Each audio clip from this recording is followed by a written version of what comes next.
Assalamualaikum warahmatullahi wabarakatuh. Sampurasun. Yang saya hormati Ketua DPRD Provinsi Jawa Barat yang mulia Bapak Buki Wibawa, para wakil ketua Bapak Iwan Suryawan, ini tokoh politisi yang begitu kalem saat ada interupsi. Bapak MK Iswara, ini politisi yang tampan selamanya tapi tidak pernah nakal. Dan tokoh spektakuler kita yang sangat populer di antara politisi DPRD Provinsi Jawa Barat, Bapak Ono Surono. Saya sudah tahu Pak Ono kontrak-kontrak medianya sudah banyak nanti ke depan. Kemudian juga Bapak ini sebentar lagi akan berangkat haji, Bapak Kiai Haji Acep Jamaluddin. Terima kasih. Seluruh anggota DPRD Provinsi Jawa Barat, para ketua fraksi, para ketua komisi, dan saya mengucapkan terima kasih atas berbagai otokritik yang dilakukan, baik secara langsung maupun lewat media, baik media massa maupun media elektronik. Dan itu menunjukkan bahwa di Provinsi Jawa Barat ada terjadi dinamika politik yang luar biasa. Semua orang memiliki concern pada hal yang menjadi tujuan kita, mewujudkan Jawa Barat istimewa dengan berbagai cara. Tugas DPR adalah bicara, itulah tugas DPR. Jadi kalau tidak bicara, mungkin DPRD dianggap tidak ada. Saya ucapkan terima kasih atas otokritiknya. Sekretaris Daerah Provinsi Jawa Barat, kemudian yang mewakili Pangdam 3 Siliwangi, yang mewakili Kapolda Jabar, yang mewakili Kejaksaan Tinggi Jawa Barat, dan khusus untuk Kejaksaan Tinggi Jawa Barat, saya sampaikan ucapan terima kasih, rasa hormat yang tinggi kepada Kejaksaan Agung Republik Indonesia atas tindakannya melakukan penahanan dan mentersangkakan Direktur Utama PT Sritek dan salah satu mantan pejabat BJB yang sudah resign atas kasus dugaan penyimpangan kredit, yaitu menyampaikan kredit ke Bank Jabar, mudah-mudahan tidak salah, kalau salah dikoreksi, sekitar 600 miliar rupiah tanpa agunan yang memadai. Dan ini langkah taktis. Dan pemerintah Provinsi Jawa Barat melalui RUPS-nya sudah melakukan koreksi dan perubahan secara total sehingga peristiwa ini tidak akan mempengaruhi kinerja BJB. Saya ucapkan terima kasih. Dan semoga peristiwa ini tidak terjadi lagi di masa yang akan datang. Kemudian yang hormati para staf ahli, para asisten, para kepala perangkat daerah Provinsi Jawa Barat. Yang pertama, forum ini adalah forum kebahagiaan. Ada yang berbahagia hari ini, yaitu seluruh warga Jawa Barat, di mana kita bisa menyelesaikan dua agenda, yaitu agenda pengesahan raperda tentang investasi dan agenda tentang pengesahan hasil dari LKPJ. Seluruh rakyat Jawa Barat bergembira karena rencana kita dalam melaksanakan pembangunan akan berjalan dengan cepat.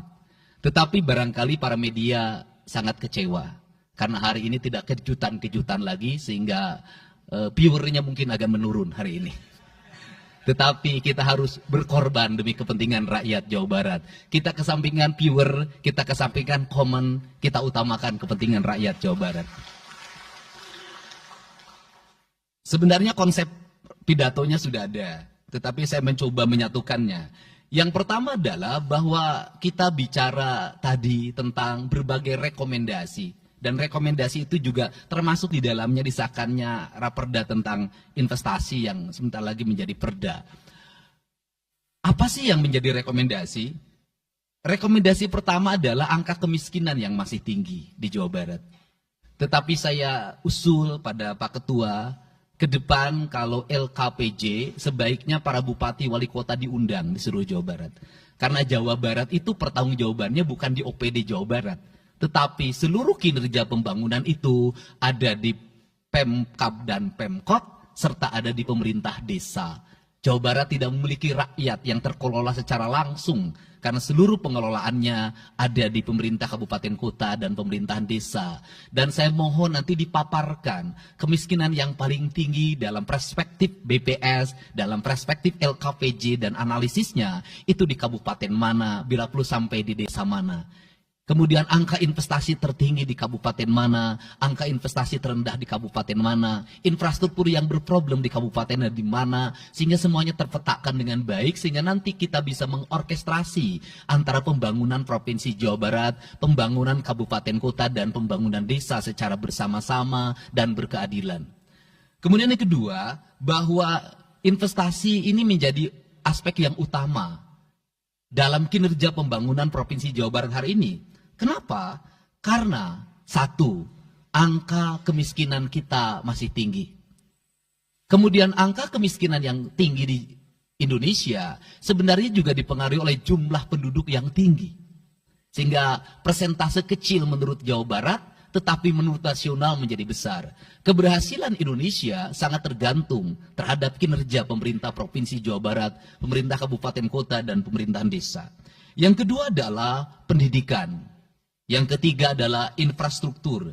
Yang keempat, kesehatan. Yang kelima, pengendalian penduduk. Yang keenam adalah pengendalian lingkungan. Kemudian yang ketujuh adalah belanja pemerintah yang masih besar.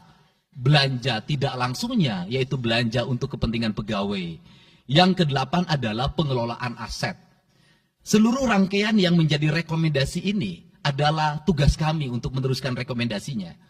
Tetapi yakinlah bahwa apa yang kami lakukan selama ini, langkah-langkah yang seringkali kontroversi, langkah-langkah yang seringkali dianggap one man show, langkah-langkah yang seringkali dianggap terlalu sendiri dan terlalu konten, sesungguhnya adalah langkah-langkah menyelesaikan ini semua. Saya memberikan contoh. Kalau saya melakukan operasi terhadap penutupan galian C, penutupan areal-areal pelanggaran terhadap lingkungan, kalau saya mengkoordinasikan terlebih dahulu dengan jajaran saya, bisa jadi operasi saya gagal. Kenapa? Karena begitu rapat, besoknya penambangnya sudah tahu apa yang akan kami lakukan.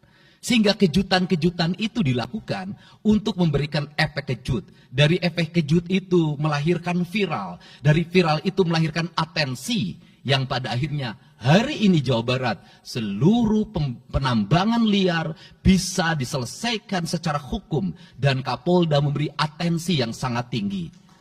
Hari ini Jaksa Agung memberikan perintah kepada Kejaksaan Tinggi untuk melakukan proses pidana bagi siapapun yang melakukan pelanggaran lingkungan dan memberikan kerugian bagi kepentingan masyarakat. Yang kedua, saya sampaikan juga mengenai bagaimana melakukan penanganan terhadap berbagai problem lingkungan yang terjadi. Nilai tukar petani yang menurun, kemudian musibah bencana alam yang tidak berhenti. Perlu kami sampaikan bahwa Gubernur Jawa Barat sudah mengeluarkan peraturan gubernur yang melarang alih fungsi lahan, yaitu larangan alih fungsi hutan, larangan alih fungsi areal perkebunan, larangan alih fungsi sumber-sumber pengairan, larangan air fungsi daerah airan sungai, dan larangan alih fungsi pesawahan. Yang itu harus segera ditindaklanjuti oleh kabupaten kota dengan melakukan evaluasi tata ruang secara menyeluruh. Karena inilah jalan yang terbaik apabila kita ingin melakukan perubahan lingkungan di Jawa Barat. Kemudian, masih bicara kemiskinan hubungannya dengan pendidikan. Saya sampaikan bahwa problem kita saat ini, saat pemerintah menggratiskan sekolah sampai SMA, swasta masih bayar, maka gratis itu tidak punya makna. Saya tadi di jalan itu bertemu dengan orangnya menangis di depan saya karena seragamnya tidak bisa terbayar. Saya katakan harga seragam berapa? 1,5 juta. Saya balik, jajan anak ibu berapa? Sehari 20.000. Apa sih yang terjadi? Yang harus diperbaiki bukan hanya pemerintah, tapi juga masyarakat harus diperbaiki. Apa yang harus diperbaiki? Ke sekolahnya harus selalu gratis, tapi biaya konsumsi anaknya selalu diikuti. Apa artinya gratis? kalau bekal ke sekolah 50.000 per hari. Negara mengeluarkan biaya, tapi orang tua mengeluarkan biaya.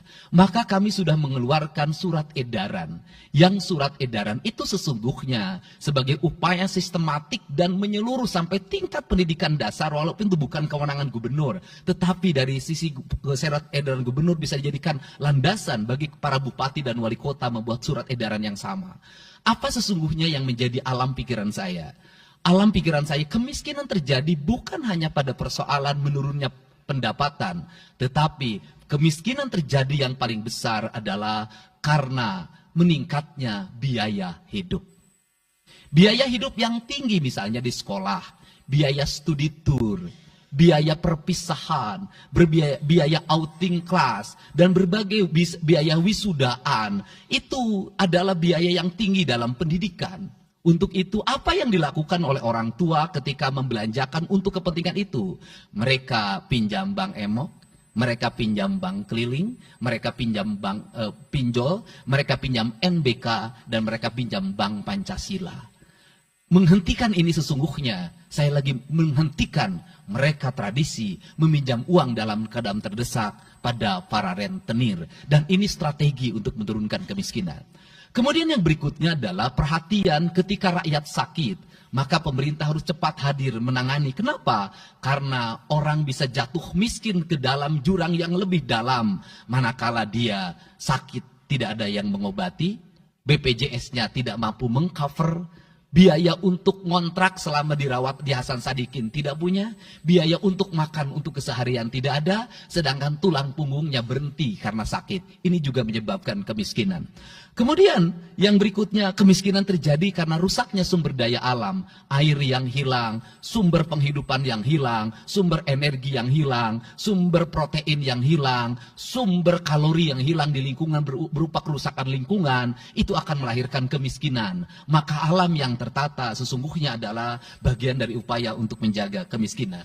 Kemudian yang berikutnya adalah belanja infrastruktur yang harus meningkat, dan itu di belanja sekarang kita sudah melihat. Itu adalah bagian dari menyelesaikan problem kemiskinan. Konektivitas infrastruktur sangat penting dalam menumbuhkan ekonomi, tetapi di balik itu kebudayaan rakyat tidak boleh diberubah. Kenapa? Infrastruktur baik bisa jadi tanahnya dijual karena mahal, pada akhirnya menjadi miskin kembali. Infrastruktur harus seiring dan sejalan dengan kerangka berpikir publik yang mengerti akan hak atas tanah. Kemudian yang berikutnya adalah pengendalian penduduk. Booming penduduk di Jawa Barat relatif besar. Untuk itu harus dibuat berbagai upaya untuk menyelesaikan problem kependudukan. Saya berkali-kali bercerita bagaimana di Majalengka saya bertemu dengan sebuah keluarga yang tinggal di kontrakan, yang ayah dan ibunya tidur ketika jam 11 siang, dan anak-anaknya berjualan di alun-alun. Jumlah anaknya 11, dan ketika saya berkunjung ke tempat kontrakannya sudah hamil lagi yang ke-12. Ini problem. Dan itu saya kemudian di Cirebon, saya berkunjung pada sebuah rumah yang listriknya baru dinyalakan lewat program Provinsi Jawa Barat. Rumahnya itu ternyata anaknya sudah 4. Padahal dia baru saja menyelesaikan rumah dari pinjaman senilai 25 juta. Dan itu pun belum selesai dan rumahnya 1 kamar. Ketika keluar dari rumah itu saya bertemu dengan seorang bapak yang meminta kepada saya untuk ber-KB. Anaknya sudah 7. Dia tak mau lagi untuk anak yang ke-8. Saya katakan bahwa jumlah anak sangat identik dengan problem kemiskinan. Betul, kemiskinan tidak akan bisa diselesaikan dengan hanya mengatur kelahiran, tetapi setidaknya pengaturan kelahiran adalah bagian dari untuk menekan angka kemiskinan. Dan yang terakhir adalah dari seluruh rangkaian ini adalah belanja pemerintah harus menjadi stimulus bagi kepentingan masyarakat. Maka jumlah-jumlah proyek harus terus segera digulirkan, digelontorkan menjadi kegiatan publik sehingga banyak orang yang kuli, banyak orang yang nyapu, banyak toko-toko yang buka, semen terjual, besi terbeli, dan kemudian regulasi ekonomi berjalan. Warung-warung bisa menjadi tempat para kuli siang hari makan siang. Dan ini adalah bagian dari strategi stimulus ekonomi yang digulirkan oleh pemerintah, itu memiliki sumbangsi terhadap 12% pertumbuhan. Dan yang terakhir adalah investasi. Investasi itu modalnya ada 3. Yang pertama adalah konektivitas infrastruktur, ketersediaan jaringan air bersih. Kita jujur hari ini saya sampaikan ke DPRD, banyak perusahaan-perusahaan yang masih menggunakan air bawah tanah tapi tidak berizin. Bayar pajak tidak, jalan terus. Karena kalau dihentikan mereka pabriknya berhenti. Setelah itu apa? Mereka menjadi objek pemerasan beberapa pihak dalam setiap bulan karena dianggap melanggar perda. Tetapi kalau juga mereka dihentikan, maka pabrik itu berhenti. Dilema itu harus segera diselesaikan. Caranya bagaimana? Caranya adalah pemerintah provinsi melalui Bapeda hari ini harus segera merancang daerah-daerah yang menjadi kawasan industri harus dibangun fasilitas infrastruktur jaringan air bersih dalam bentuk investasi pemerintah sehingga nanti dikoreksikan dengan PAM-PAM atau PDAM di setiap kabupaten kota secara terkoneksi. Dan ini jalan bagi kita menyelamatkan lingkungan dan menorong pertumbuhan PDAM di setiap kabupaten kota. Karena apa? Karena angka pembayaran yang dilakukan oleh industri jauh lebih baik dibanding angka rumah tangga dan angka-angka layanan sosial lainnya. Itu yang pertama. Yang kedua adalah tumbuhnya iklim investasi di mana masyarakat merasa nyaman. Investor merasa nyaman ketika perizinannya cepat. Saya memberitahukan ya bahwa di Indramayu ada pabrik sepatu yang selama 2 tahun tidak mau buka hanya karena perizinan lingkungan hidupnya belum kelar. Saya ngambil langkah pasang badan, lakukan pembangunan karena itu menyerap 8.000 tenaga kerja. Kemudian di Cirebon juga seperti itu. Banyak perizinan yang menggantung bertahun-tahun. Hari ini saya janjikan dalam 1 bulan ini seluruh perizinan di Jawa Barat tuntas dan selesai. Dan saya meminta kepala BPM TSP menjadi VR pemerintah Provinsi Jawa Barat untuk senantiasa tiap hari melihat data dan dokumen di setiap kabupaten kota. Mana yang terlambat, mana yang mengalami hambatan. Kemudian yang berikutnya adalah kenyamanan dalam berusaha. Kenyamanan dalam berusaha adalah keterangan para investor dan lingkungan masyarakat terhadap berbagai aksi gangguan dari orang yang mengatasnamakan diri preman. Untuk itu hari ini kita cukup bersyukur di Jawa Barat, peristiwa ini sudah hampir tidak ada. Kapolda kalau dengar ada preman, hari ini turun termasuk ke Garut, dengar ada preman, Kapolda turun. Ini semua stakeholder sudah bergerak dengan baik, layanan investasi sudah berjalan dengan baik, tinggal satu lagi hambatan investasi adalah masyarakat menaikkan harga tanahnya luar biasa. Kasus BYD, kenapa mengalami hambatan sekitar 20 hektar, masih belum terbebaskan? Karena rakyatnya hari ini meminta 3 juta rupiah per meter. Padahal di situ dulu 150.000, itu pun jarang yang beli. Ini problem kita. Apa peran gubernur saya sampaikan? Peran gubernur bukan hanya mendorong bagaimana investasi berjalan melalui mekanisme administratif. Saya sampai turun untuk mijitin orang yang jual agar mau jual. Dan sudah ada beberapa yang berhasil saya rayu, saya dekati dengan harga. Itu pun tidak terlalu rendah, harganya 1,1 juta. Itu sudah paling murah. Ini yang terjadi di Jawa Barat hari ini. Tidak mudah mengelola sebuah wilayah yang begitu luas.